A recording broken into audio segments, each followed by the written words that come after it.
Es para mí un gusto saludar y darle la bienvenida al doctor Andrew Comas, profesor investigador de la Facultad de Medicina y del Centro de Investigación en Ciencias de la Salud de la Universidad Autónoma de San Luis Potosí. Doctor, qué gusto saludarte nuevamente. ¿Cómo estás? Hola, pues muy buen día, muchas gracias por la invitación. Oye, doctor, a ver, sin duda un tema que no nos podemos saltar menos ya en esta semana de fin de año es el manejo de la pandemia de COVID-19 y cómo estamos avanzando. Si te parece, vamos a entrarle por el lado del semáforo epidemiológico, porque vemos ya a 4 entidades de la República Mexicana en semáforo amarillo. ¿Tendrían que ser más? ¿Qué nos dices al respecto? Bueno, sí, digo, para empezar, más de un parámetro del semáforo verde en nuestro país sería semáforo rojo en cualquier otro país. Y por supuesto que sí, deberá de haber mucho más estados en semáforo amarillo.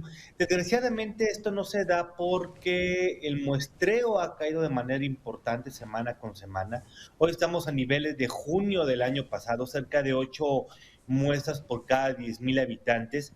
Y con ese número tan bajo de muestras, pues es muy difícil poder tener números reales o lo más cerca de la realidad y números que nos reflejen el nivel de transmisión. Con este muestreo es difícil realmente saber en dónde estamos parados, por lo que entiendo y de acuerdo a lo que nos comentas. ¿Qué podríamos esperar entonces para este inicio de 2022? Hoy vemos, y lo platicábamos hace un momento con Eduardo Campos, vemos un tema que es un tanto preocupante. Vemos al Zócalo capitalino lleno de gente, bueno, incluso pues llamados, ¿no?, a seguir celebrando con esta gente, llamados a los bailes que se están haciendo en las grandes plazas públicas. Vemos el aeropuerto de la Ciudad de México también repleto. ¿Cómo podríamos iniciar o cómo vamos a estar iniciando el 2022? Bueno, cada vez pareciera ser que nuestro gobierno se va esmerando en superarse en la irresponsabilidad. Digo, este evento del 1 de diciembre en el Zócalo, la verbena que tiene la doctora Sheinbaum que organizó ahí en el Zócalo, cómo tiene Paseo de la Reforma, lo del aeropuerto de la Ciudad de México, o sea, es una irresponsabilidad no solo del gobierno federal, también de la Secretaría de Caminos y Transportes y de la administradora del gobierno, porque ellos desde hace semanas sabían que iba a haber una gran afluencia de personas. El mantener así las personas hacinadas, aglomeradas en el aeropuerto, pues por supuesto que va a ser el pie de entrada a esta cuarta ola y que nos va a generar la transmisión importante de Omicron. Todas estas personas que estuvieron hacinadas en el aeropuerto de la Ciudad de México, como las que están hacinadas en la terminal de Tapo, en la de Tasqueña, en la norte, pues va a generar que en 3 días estas personas empiecen con síntomas.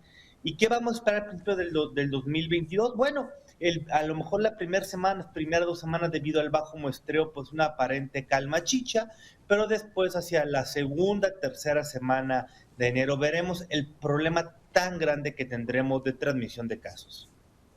O sea, a mediados de enero entonces es cuando ya vamos a empezar a ver cómo se incrementa este número de casos. ¿En dónde quedó el supuesto de la inmunidad de rebaño? Porque seguramente lo recuerdas bien, ¿no? Hablábamos todavía...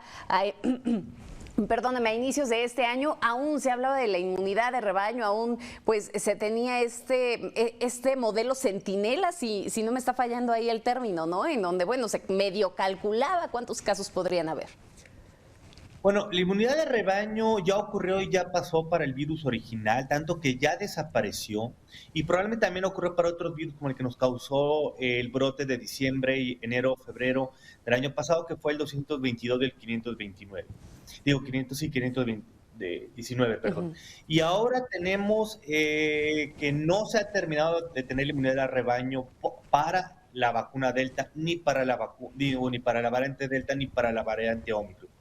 Tenemos que entender que sí existe la inmunidad de rebaño, pero que la inmunidad de rebaño real, efectiva, va a ser la que alcancemos a través de la vacunación y no de la infección natural.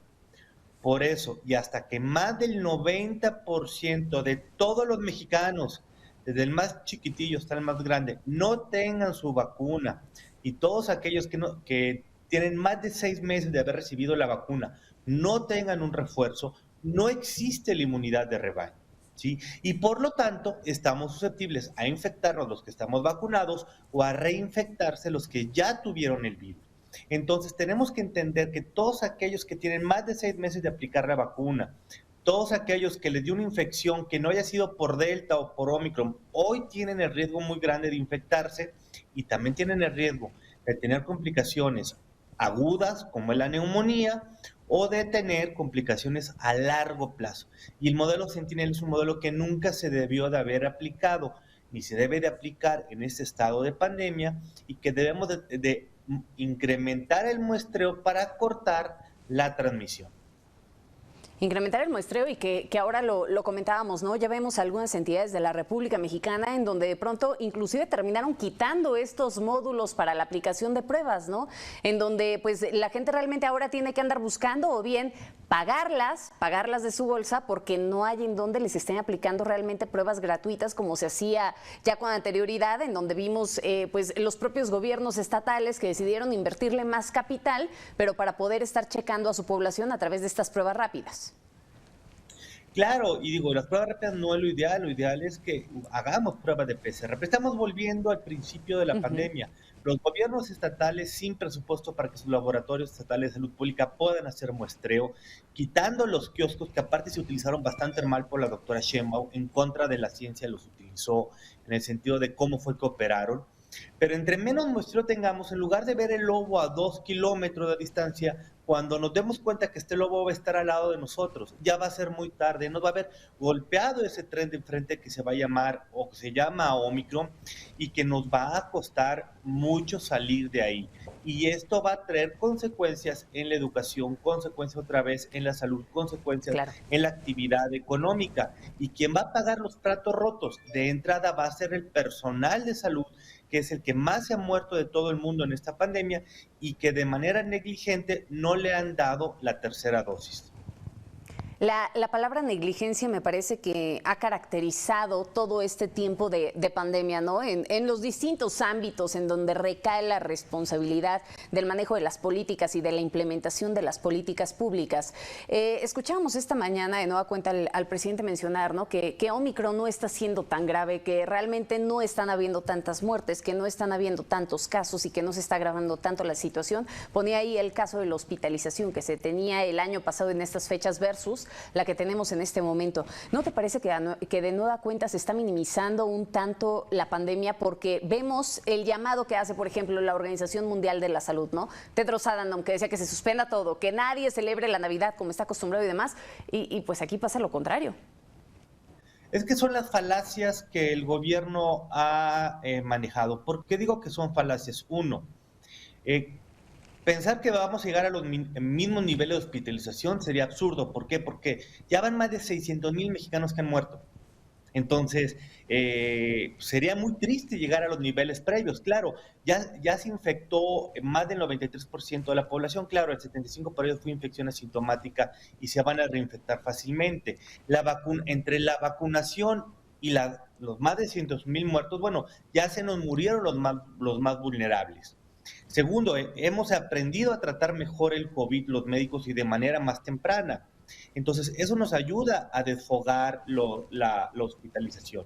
Pero pensar que el COVID va a ser una gripita, bueno, que Omicron va a ser una gripita estacional es una falacia. ¿Por qué? Porque todos aquellos que tienen factores de riesgo pueden hacer neumonía, punto número uno. Y punto número dos, y es lo que no está viendo el gobierno, causa COVID largo o secuela de COVID, que son más de 200. ¿Y qué va a pasar? Este COVID largo nos va a incapacitar y nos está incapacitando gente. Y entonces lo que va a pasar es que vamos a tener una gran parte de la población que no va a poder regresar a sus actividades laborales, económicas, sociales y familiares en 7, 8, 10 o 12 semanas. ¿Sí? Y que esto va a ser todo un reto para los sistemas de salud, al igual que lo es la obesidad, la diabetes, la hipertensión, la insuficiencia renal crónica. Hoy tenemos un gran problema de personas que no pueden hacer su vida diaria real porque tienen COVID largo. Y con Omicron nos va a pasar.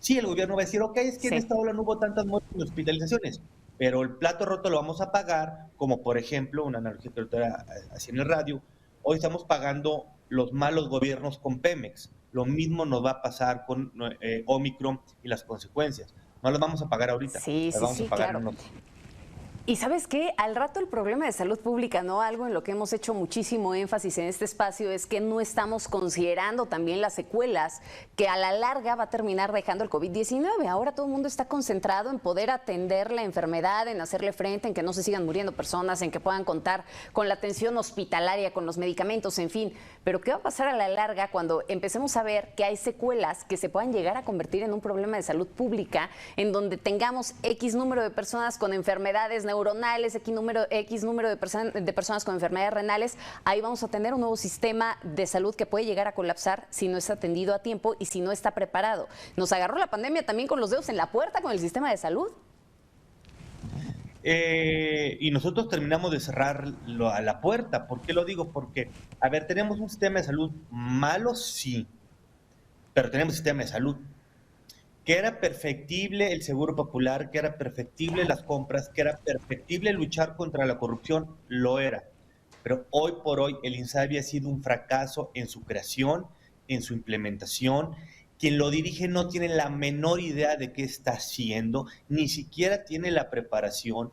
Tenemos hoy una terquedad, una necedad de la Secretaría de Hacienda, de la Secretaría de Salud y del presidente de hacer de mala manera las compras, y se nos siguen muriendo las personas porque no tenemos medicamentos, porque no tenemos vacunas.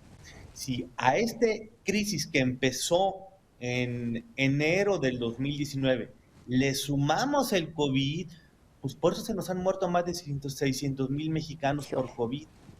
Por eso tenemos 300,000 niños huérfanos de uno o dos papás por COVID, y de ahí suman las demás enfermedades.